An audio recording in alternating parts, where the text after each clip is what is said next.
Olá, bom dia. Começa aqui mais uma edição do Eldorado Expresso, trazendo para você os principais destaques das plataformas do Estadão nesta sexta-feira. Oi, Carol, bom dia.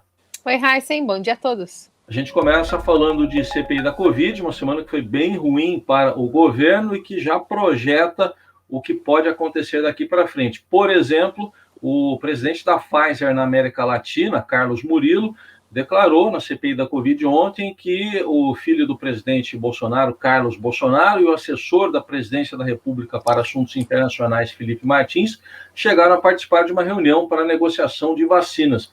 Isso aprofundou ainda mais as suspeitas de uma espécie de um gabinete paralelo, um assessoramento paralelo ao Ministério da Saúde em relação à condução da pandemia. E já há uma discussão de uma possível convocação de Carlos Bolsonaro para depoimento. Tudo isso gerando também reações do próprio presidente da República contra o relator da CPI, Renan Calheiros. A gente acompanha e já projeta os depoimentos da semana que vem, como, por exemplo, do ex-ministro das Relações, Ernesto Araújo, Relações Exteriores, e uma tentativa de garantir um habeas corpus para que Eduardo Pazuello, ex-ministro da Saúde, possa ficar calado. Enquanto isso, o Instituto Butantan, aqui de São Paulo, entrega mais 1 milhão de doses da Coronavac ao Ministério da Saúde hoje e suspende completamente a produção da vacina contra a Covid por falta de matéria-prima. O Instituto aguarda a liberação do governo chinês de um lote com 10 mil litros desse IFA, o equivalente a 18 milhões de doses, para retomar a produção. A resposta tende a chegar ainda nesta sexta-feira da China. Pelo menos 15 estados do país já suspenderam a aplicação da primeira ou da segunda dose do imunizante por conta da falta de estoque. E há novos desdobramentos no caso do orçamento secreto do governo federal, que o Estadão revelou neste fim de semana, que passou 3 bilhões de reais nesse orçamento secreto para atender parlamentares aliados, em troca de apoio ao governo no Congresso. Agora, o Estadão revela que o governador do Distrito Federal, Ibanez Rocha, teve uma cota de 7 milhões de reais desse orçamento secreto e destinou dinheiro para Piauí, para regiões onde ele tem fazendas de gado. O governo federal oficialmente nega a existência desse orçamento secreto, mas parlamentares que foram contemplados e ouvidos pelo Estadão alegaram motivos de segurança de Estado e da honra da família para não fazer revelações sobre o caso. O presidente Bolsonaro seguiu nas reações dele com mais ataques ao Estadão e aos jornalistas do Estadão, que ele já tinha chamado de canalhas e ontem chamou de jumentos e idiotas.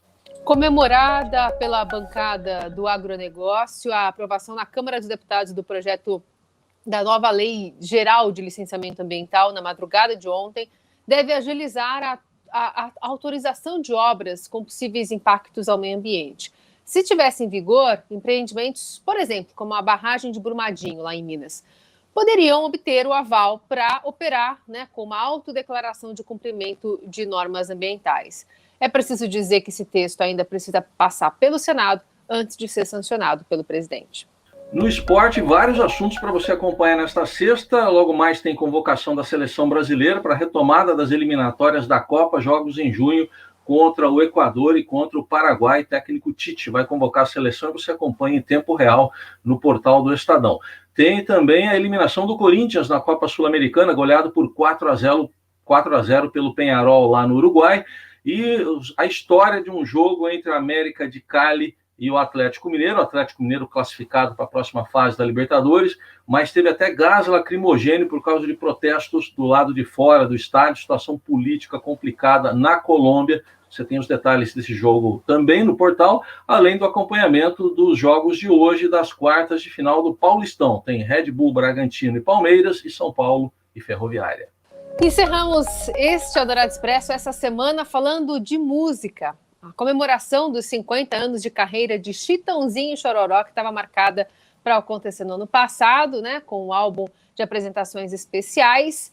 Teve a pandemia, teve todo o adiamento por conta da Covid, e agora a dupla programa uma festa, mas para 2022. E um dos desejos dos irmãos é trazer para o Brasil o cantor Barry Gibb, o único da banda Bee Gees ainda vivo, que em 93 a dupla inclusive fez uma versão da música Words, que cantou com a participação do trio. Mas antes Vem novidade por aí, tem a canção Pássaros, que foi cantada pela primeira vez em abril, em um programa do Faustão, e agora chega às plataformas digitais. É uma música que fala de um amor à moda antiga, né, que separadamente mantém também o isolamento social nesses tempos pandêmicos.